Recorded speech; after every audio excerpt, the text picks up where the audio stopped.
everyone. Welcome back to The Thoughtful Entrepreneur. I am your host, Jen Amos, and I am really excited because I get to interview another person in Australia. I'm really excited about this. I love having the opportunity to interview people all over the world. And so with that said, today I have with me Melonie Taylor, who is the Chief Energy Officer, which I love that title, of her company, Success on Purpose. You can learn more about Melonie and her company, Success on Purpose, at her website, which is successonpurpose.net.au. Melonie, welcome to the show. Thank you, Jen. Thank you so much. Lovely to be here. Different days. And, I know. Yeah. Good morning, first of all. This is a great way to kickstart your day, I'm sure. Yes, nice early start on a Saturday morning. It's beautiful. Yeah. So, Melonie, what I like to do since 2020 is do what I call mental health check-ins. I think 2020 had been an interesting year, and I think we need to show a little more empathy and just check in with people. So I thought I'd ask you, Melonie, how are you doing? How have you been holding up since, everything has changed? Bless you. Thank you. Thank you. I'm amazing, actually. I've loved this time. I've loved COVID. I feel like all of my life was in preparation for COVID. Very good in stressful situations with my history as a nurse, and I worked in oncology, palliative care. So, and all the work I've done on myself, probably about 10 years now, working on my own mindset, my own emotions, managing my fears, managing my own stress response. So, yeah, there was lots of fear, but I just kept releasing into it and going with it and pivoting. And I feel like it fast tracked me 10 years. It got me doing things that I thought, yeah, I'll do that one day. I'd love to be online. Yeah. And totally online. So now my business is totally online. Wow. It just boomed during COVID. So I'm really grateful. And I moved states as well. Not states, countries. I moved cities. I moved back to my hometown during COVID, which has been absolutely beautiful as well. Wow. Well, I already love your energy, and I'm really, and I always find that people with amazing energy have had a very interesting past. So let's go ahead and backtrack a little bit, because you have hinted that you were a nurse and now you are working your business online full time. How did you make that shift almost 10 years ago? What's your story, Melonie? Yeah, well, I went through my own COVID, I think, back then, and didn't know how to handle it. I was a very, I would say I'm a high achiever. I would say back then I was an overachiever. I was doing very well. I am a very giving person, and I love to help people, but I didn't know the missing link, which was learning how to look after myself and learning how to receive. Wow. So back in 2010, which was a wonderful catalyst in my life for change. I was actually studying. I was doing a postgrad at Melbourne University here in Australia, specialising in palliative care. And I was training for a half marathon. I was working 2 jobs, very social and busy, doing. And I was rushing one morning, cutting up my lunch for the day, and I cut my finger. And then I went off to work and just, quickly put a bit of a Band-Aid on and went off to boxing that night because I was training for my half marathon. Oh, wow. And I was rushing. I didn't strap up my wrists, and I was boxing into these pads with these young guys. So the tension was quite strong. And as I was boxing away, I felt this little click in my, sort of go in my wrist. Oh, no. And then I just kept punching away as you do, sit-ups and push-ups. And anyway, I ended up breaking my wrist, my scaphoid. Wow. I had a clean break. And I was, very stressed. I had university the next 2 days, compulsory tutes that I had to go to. And I ended up, long story short, I ended up getting through that time, and it was incredibly challenging. And I went through so much stress, and I had a massive, mental breakdown. I was just so stressed trying to do everything. And what I learned through that time was I was very good at giving, but I was hopeless at receiving. Wow. I really struggled to receive support. Yeah. And I needed support. I had one wrist working, one that wasn't, and I had to study. I still had to get through my postgrad and everything. And yeah, and it wasn't until I had a massive breakdown, I thought I was going to have an aneurysm. I thought my brain was going to blow. And because I went straight back to work, I went straight back into the office. I was given 2 weeks off and I said, no, I don't need it. I'll be fine. I'll just work in the office. So I went into the office and I was incredibly stressed and I had a breakdown. And I remember ringing up Mum and I said, Mum, I can't do this anymore. And she said, thank God. Will you come home? Will you let us look after you? I said, yes. Oh my God. So then I went home and then my beautiful family looked after me. My sister flew back from Cairns. She was up, makes me emotional. Moved down, came down for me to where I was and was my other hand. So she helped me. I would dictate and she helped. She would type for me. And what happened in that time was I ended up duxing the class. I got first class honours. I won the Order of Malta Award, which was a massive academic achievement. And I was up on the podium receiving this award and with all of, everyone's got their hats on. You're at, the university. Yeah.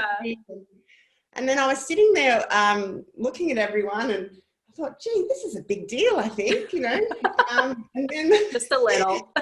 Yeah, it was. And then I thought, geez, I'm really mean and hard on myself. Look how I got here. I'm just such a high overachiever and just forcing through life. And it was in that moment that I made a decision. I was like, geez, I can do anything in life. And I thought, how about if I achieve in self-love rather than hatred, really. I was very hard on myself.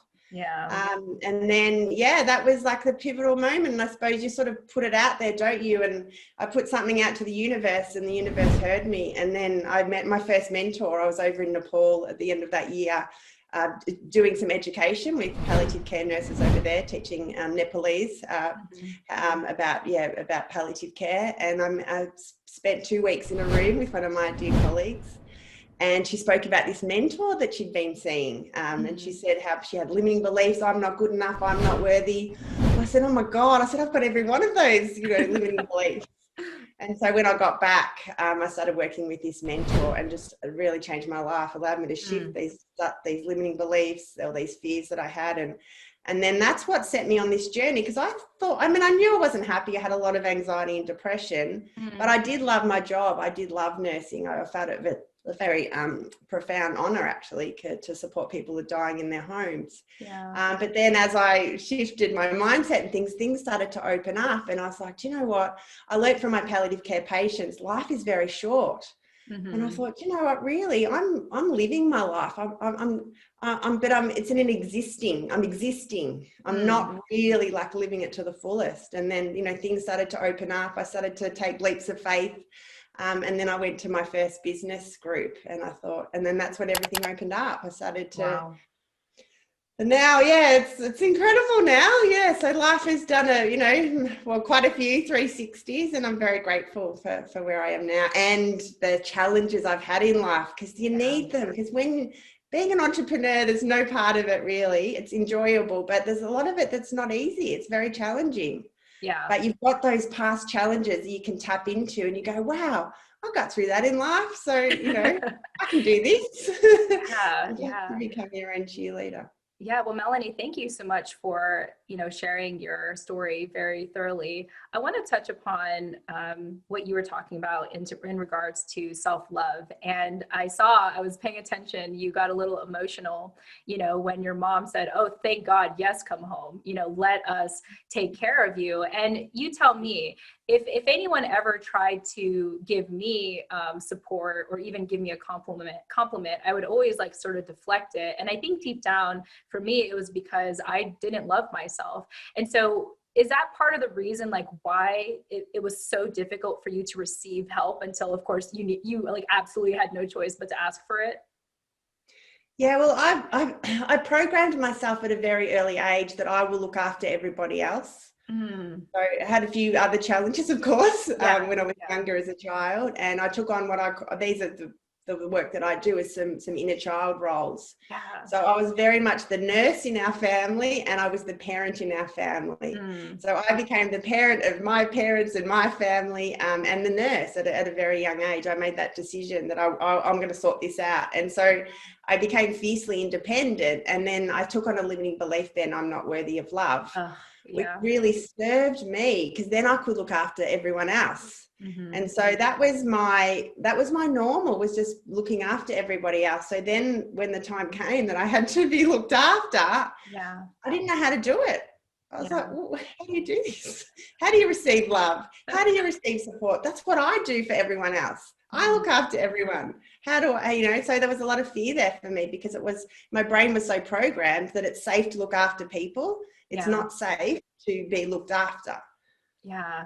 In a way, it's almost as if you sought validation in being there for other people. You like, oh, I'm worthy because I can give this to people, because I have that intuitiveness to know when to help someone else. But to flip that around and receive that, it's like, it's just all of a sudden it just kind of takes you aback. You're like, wait, what? Me? Like, not me, I can only imagine like how difficult it is to mentally even process that. So, 10 years of doing this inner work for yourself, I'm sure it wasn't easy. But obviously we're here today, to have this conversation because you've done all that hard work.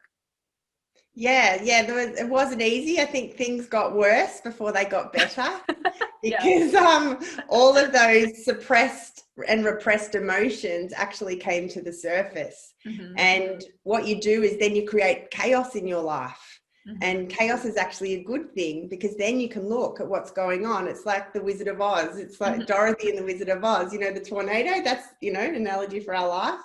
And then you see that chaos going on, that tornado, and then you start to look at things and you go, okay, that doesn't serve anymore. That doesn't serve anymore. That doesn't serve anymore. And it allows you to change your life. So I had a lot of chaos came up, a lot of challenges, but it had allowed me to dig deep and find the truth of me and learn to love myself, because I judge myself so harshly. We want to be like everyone else. We want to fit in. And then when you step into this entrepreneurial space, all you want is to be different. Yeah. You want to be unique. But your brain's like, no, we've got to be the same as everybody else. So you go through that, a bit of a war actually with yourself. Yeah, absolutely. Well, speaking of which, Melonie, let's go ahead and transition to your company now, Success on Purpose. I know that you have an 11-step process program that you offer. Tell us about your company and who can most benefit from working with you. Yeah, beautiful. Thank you. Well, I suppose I've probably just explained it perfectly. They're people that are high achievers, slipping into the overachieving mode as well, because then you're based in fear. You're in that stress response. So my business is very much about supporting those carers, those nurses, and those parents, and also what I call the hero child, so that the trophy child. So they're high achievers, but learning to access that space of love and access what's called the parasympathetic nervous system. So my practice, my work is I'm very science-based yet spiritual. So I blend the two together with my background, I suppose, science. So it works for the left brainers, the right brainers, so that you understand. Because I didn't understand really, when I'm honest. I was like, well, why do you love yourself? I didn't know. I was like, I don't understand why you love yourself. I was brought up in the country as well, and and I had Catholic background, and you just talk to give, and I was like, I don't understand why you love yourself. Like, and then it's almost a selfish act to say that you love yourself too. Like, and I can definitely relate, because my family has a Catholic background as well. Not that I practice it anymore, but yeah, just kind of, I think they call it like Catholic guilt. It's like you have to be there for others and be a certain way, but to focus on yourself is almost very selfish and self-centered and everything. So I just wanted to add that in there, and how I can definitely understand what you're saying. Yes. Well, yeah, it sort of gets indoctrinated, isn't it? Doesn't it? Over the years. So I'm all about teaching people how to access the parasympathetic nervous system. So mostly I do work with entrepreneurs, because they're ready. They love personal development, and I feel like in supporting them, they can support so many other people. So I work a lot with coaches, different coaches. I support them, and to step up and be the leader. And what we do first in that 11-step process is we release the fear first. Is we really need to, love our fear, love our shame, love our guilt. We need to bring and love our limiting beliefs. We bring them all to the surface so we can love them forward. And then we start to reprogram the brain. So they're called neuronets. So we have, these inner child, these challenges in life we take on. I'm not good enough. I'm not worthy. So what we do is we identify when we took on that neuronet, and then we change and we send love and we have gratitude for that. What did I learn from that? All these skills and strengths. And then what we do is then we create a new neuronet in the brain, which is I am good enough. And then the brain says, the subconscious mind says, I must be right and keep you safe. So I will bring more I am good enough to you. So life starts to become easy. And your energy starts to raise. And then it's like you put receptors out there, and persons, places, times, and events start to line up. Of course, that is challenging because our comfort zone has been, I'm not good enough for such a long time. So that's my role, is in that accountability and supporting. And I give what's called fun work. So it's very simple, but it's things like deep breathing every day and mirror work and gratitude. And so acts of self-love. So you really build this neuronet, this new I am good enough. And then that becomes your new normal. So it's all about being addicted to love. We've got to teach our brain, because it's actually, it's more invested and addicted to fear, because it gets a massive chemical stimulus from it. So we just have to rewire. That's what I do. I help people rewire their brain. What I love the most about what you're teaching, Melonie, is you're showing people that they already have the tools within themselves, to practice self-love and really own who they are, and just own it and run with it. And, you didn't mention anything. You didn't mention meds. You didn't mention things that they should buy, like physical things. It's more like, hey, it's already in you. Let me just give you the right questions to ask yourself, or the right, exercises to, do for yourself, and hone it in that way. And so I absolutely love that. It reminds me of, just the own inner work that you did for the last decade. Yeah, well, I think that all of my challenges have been my greatest gift, because everyone that comes to me is my past self. So they'll say, oh, Mel, I'll have to tell you this, but you've never heard this before. Or, people think, things are bad in their life, or they judge themselves. And I'm like, oh, that's nothing. They're like, oh, I'm really hard on myself. And I'm like, that's nothing. And so I'm supporting, and because of their challenges and what they've been through, I just know I can help them. And so all of a sudden they go, oh, wow. And they tell me about their life and, challenges. And I'm like, yeah, that's fantastic. Well, I've got, shame, and I push myself, and I'm like, yeah, that's great. So I'm able to just shift everything. And they go, okay, so that's been good in my life. And all of these, what I call healing angels. So we have people in our life that really challenge us. My dad has been my greatest gift. And because if they don't challenge us, then we don't find ourselves. We don't find that light and that love within. So I just allow people to have a different perception on life and find all those pieces. Like it's all like a puzzle, and the pieces are all a bit scattered, but then they're able to bring them all together so their life makes sense, and they have so much more meaning and then gratitude for their life, and then can, of course, then step into being in service and helping others. But the most important thing is you must be in service of yourself first. And that's the lesson I had to learn. And I reprogrammed selfish to selfish with a capital S. Selfish actually means to be more like self. That's the true meaning of the word. So what we say in metaphysics is it's been bastardized. So it got, over the years, but so with a big S, a capital S, it means to be in service of your higher self. Wow. I think that's amazing. And I never had anyone explain selfish or define selfish in that way. It sounds less, what everyone else has said, what selfish really is, self-centered, like what have you. And I just really love your talk on, get addicted to love, get addicted to love. And I appreciate that you can talk about it from a scientific and a spiritual standpoint, because, I think it's very easy, like you said, it's very easy for us to fall into fear because we tend to be more stimulated in that way. Jokingly, jokingly enough, it reminds me of my husband, who's always like afraid of getting in trouble. Like that's always like where his mind goes. He's like, I just don't want to get in trouble. And it's like, well, can you like focus on something else? Like, can you want to be something else other than like not want to get in trouble? And so that's what that reminds me of when you say like we're sort of geared and conditioned to, you know, fall into being fearful than anything else. Yeah, well, the brain still lives in the past. So your husband will take actions to change that way, but the brain's going, oh, no, it didn't work out well last time, so I'm going to protect you.